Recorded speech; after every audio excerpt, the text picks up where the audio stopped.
गेलेला मात्र परततोय, त्याला जयेश गावण या ठिकाणी प्रत्युत्तर करण्यासाठी येतोय।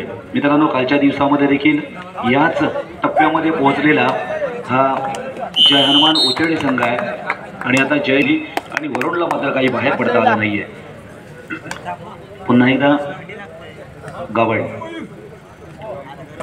आणि निश्चितपणे आता 5 वर्षाचा एक जयेश गावण सातत्यानं चढाई करतो। वनमॅन शो अनेक वेळेला करण्याचा प्रयत्न हा जयेश गावणच्या माध्यमातून अनेक वेळेला झालेला आपण पाहिला। अर्थात संघाची साथ देखील महत्त्वाचा आहे। कोणी कोपरा रक्षकाच्या भूमिकेत, कोणी मध्यरक्षकाच्या भूमिकेत, तर कोणी कोपरा सहाय्यकाच्या भूमिकेत ऐकायला मिळाली, पाहायला मिळाली।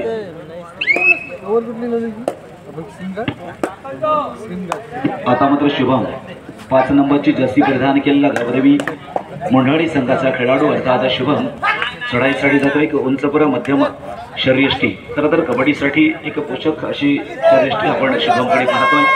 पुन्हा एकदा जयेश, इथे मात्र खूप स्टॅमिना, मित्रांनो स्टॅमिना असणं देखील खूप महत्त्वाचं आहे। असं सहजगत्या स्टॅमिना मिळत नाहीये, कारण नॅचरली खेळ इथे लागलाय, काढलाय मध्ये बाहेर पडायचंय नक्कीच। आता पुन्हा खरं तर एका चढाईमध्ये त्या वेळेला मात्र चिंता असते ग्रामस्थांना देखील, कारण घर बसल्या ही कबड्डी देखील पाहण्याची व्यवस्था मात्र आपल्या मंडळाच्या माध्यमातून होत असताना पाहतो। आता मात्र सत्यम, काहीशी जबाबदारी सत्यमवर मात्र येऊन पडली। ही जबाबदारी मात्र सत्यम या ठिकाणी स्वीकारणार का? या जबाबदारीचं ओझं मात्र सत्यम या ठिकाणी स्वीकारणार का? परंतु नाही।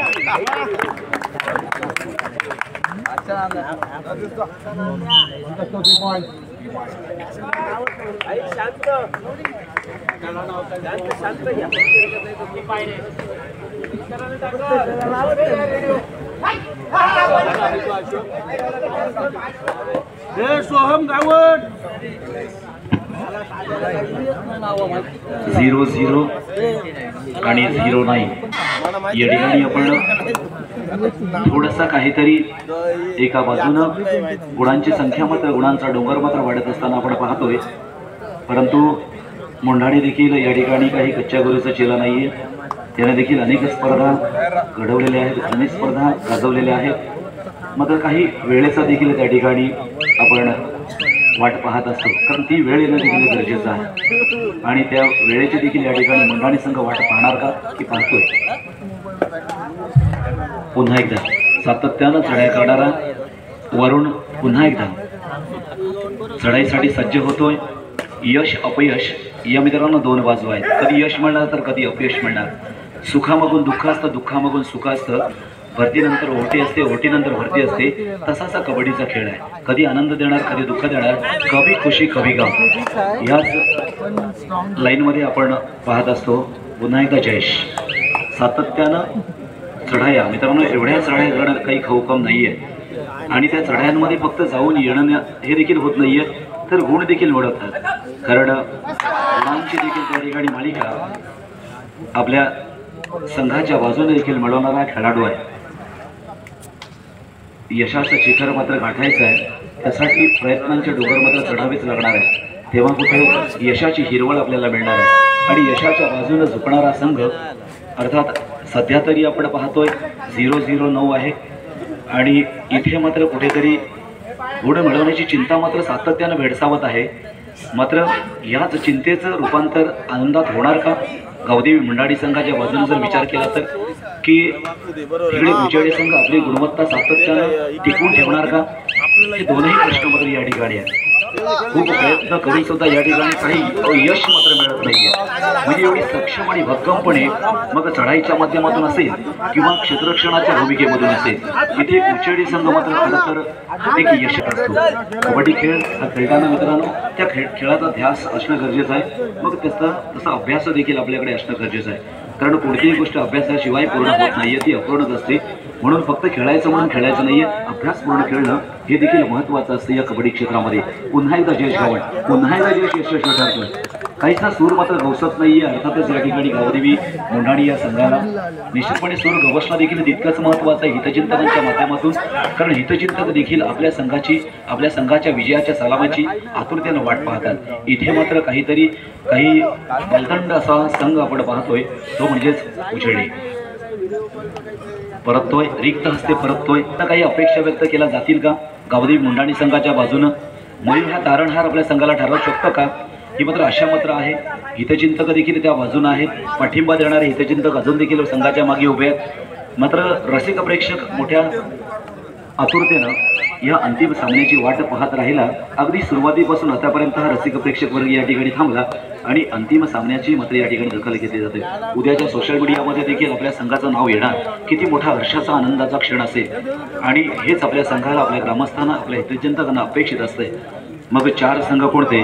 तर त्याच्यामध्ये नक्कीच या ठिकाणी मुंडाणी, बालियोग पेझारी, संत तुकाराम देहे आणि जय हनुमान उचेडे असे 4 संघ उद्याच्या बातम्यांमध्ये आपल्याला दिसणार. मग त्याच्यामध्ये वरती नाव कोणाचं असणार, सर्वोत्कृष्ट म्हणून कोणाचा खेळ या ठिकाणी खेळला जाणार, हे देखील एक उत्सुकतेचं आणि प्रतीक्षेचं मात्र आपण उदाहरण या ठिकाणी आज पाहणार आहोत. मोठमोठे चषक आहेत आपल्या क्रीडामंडळामध्ये जाणार आहेत. अचूक पकड, अचूक पुश या ठिकाणी जी करण्याची जी पद्धती आहे ही उत्तम आहे. कारण मध्यंतरपर्यंत या ठिकाणी इथे 0-0 वर मात्र थांबावं लागतंय. ते गावदेवी मुंडाणी या संघाला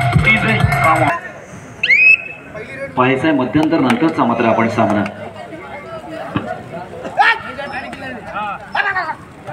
मयूर पुन्हा एकदा येतोय.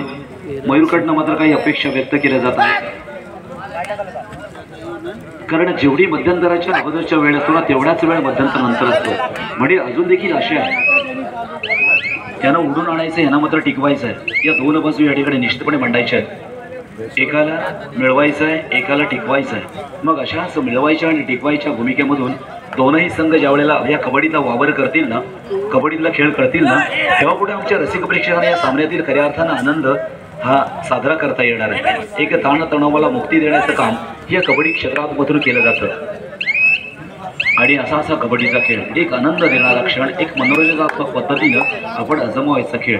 कारण नशिबाला 0% आणि कार्यकर्तृत्वाला 100% मार्क या क्रीडा क्षेत्रामध्ये आणि त्याच्यामध्येही कबड्डीला असतात. आता मात्र दिनेश देखील अनेक वर्ष कबड्डी खेळतोय आणि आता मात्र चढाईसाठी दिनेश मात्र येतोय. संघाच्या जिद्द आणि चिकाटीच्या जोरावर गावदेवी मुंडाणी हा संघ अंतिम टप्प्यामध्ये दाखल झाला. आतापर्यंत ज्या फेऱ्यांमध्ये खेळला त्या फेऱ्यांमध्ये एक जोरदार टक्कर मात्र प्रतिस्पर्धी संघाला देत चारी मुंड्या चित करत गावदेवी मुंडाणी संघ हा अंतिम टप्प्यामध्ये दाखल झाला. आता मात्र म्हणायला लागेल की एका महाबलाढ्य संघाबरोबर खेळत असताना याचा देखील अनुभव काही वेगळ्या पद्धतीने या ठिकाणी आजच्या मैदानामध्ये व्यक्त होणार आहे.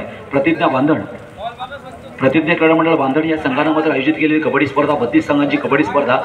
मात्र या 32 संघांमध्ये काही 2 निवडक संघ राहिले. यशाच्या शिडीच्या वरच्या बाजूला गर्दी नसते म्हटलं जातं ना, तीच ही यशाची शिडी आहे. इथे मात्र केवळ 2 संघ उपस्थित आहेत, जो अंतिम विजेता ठरणार आहे आणि दुसरा उपविजेता ठरणार आहे.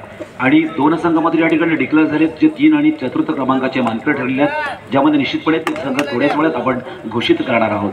पुन्हा एकदा आपण मैदानाकडे पाहतोय. 13-0 अशा गुणफलकावर गावदेवी मुंडाणी मात्र या ठिकाणी प्रयत्नशील आहे. प्रयत्न तर करावेच लागणार आहेत. श्रीमंत होण्यापेक्षा गुणवंत होण्याचा प्रयत्न करा. मग गुणवंत होण्यासाठी मित्रांनो आपल्याकडे कबड्डी खेळ हा प्रामुख्यानं तसा असणं गरजेचं आहे. पुन्हा एकदा चांगल्या पकडीचं प्रदर्शन आपण पुन्हा एकदा उचेडी संघाच्या बाजूनं पाहिजे. संघाच्या पाठी अर्थात प्रशिक्षक म्हणून कार्यशील आहेत पुन्हा एकदा जयेश गवड. जयेश गवड येणार का? आता मात्र जयेश गवड तरीही येणार अशी ही भूमिका मात्र या ठिकाणी मांडली गेली आणि 2+2 म्हणजे 4 गुण जयेशच्या माध्यमातून या ठिकाणी आणले गेले. असू द्या, ठीक आहे, चालू. सुंदर खेळ मित्रांनो. पायांमध्ये जी चलाकी आहे ना, पायांमधली जी गती आहे ना, ही प्रगतीकडे घेऊन चालली आहे. मित्रांनो, गती हा प्रगतीचा आत्मा आहे, म्हणून गती असणं देखील गरजेचं आहे. कारण आता पुन्हा एकदा आपण पाहिलं 18-0 आहे. एखादा गुण या ठिकाणी एखादी खात्यामध्ये जमा करण्यासाठी कौस्तुभ महेंद्र पाटील यांच्याकडून ही संपूर्ण सन्मानचिन्ह मात्र देण्यात आलेली आहे. मी आदरणीय महेंद्रजी पाटील आपल्याला धन्यवाद देणार आहे. एक खूप मोठं या ठिकाणी वाटा आपण उचललेला आहे. अर्थात स्वर्गीय मेघा महेंद्र पाटील मगर मॅडम यांच्या स्मरणातही दिलेली आहे.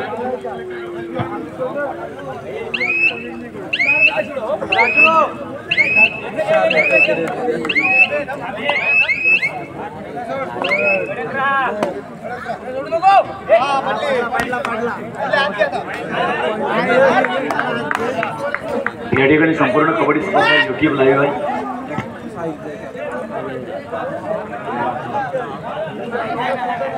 ओंकारनं खूप उत्तम खेळ केला होता. आम्ही पाहिलं होतं ओंकारला. स्पोर्ट वर्ल्ड अर्थात camera team sport world camera टीमचा देखील आम्ही या ठिकाणी खऱ्या अर्थानं धन्यवाद देणार आहोत. ही कबड्डी स्पर्धा लाईव्ह अनेकांपर्यंत पोहोचवण्याचं काम हे स्पोर्ट बोर्डच्या माध्यमातून मात्र झालेलं आहे. एक अधिकृत स्पोर्ट बोर्ड अर्थात Sahil Mhatre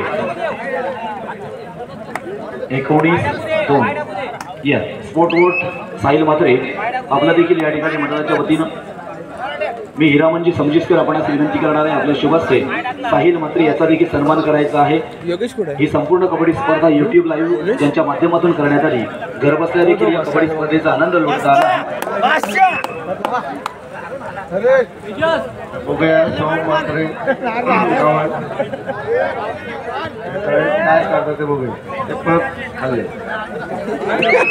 sport board YouTube live kabaddi स्पर्धा अनेक वेळेला स्पोर्ट बोर्डच्या माध्यमातून आपल्याला पाहायला मिळत असते आणि सुंदर त्या ठिकाणी त्यांची क्रिएटिव्हिटी असते. विजयाचा मात्र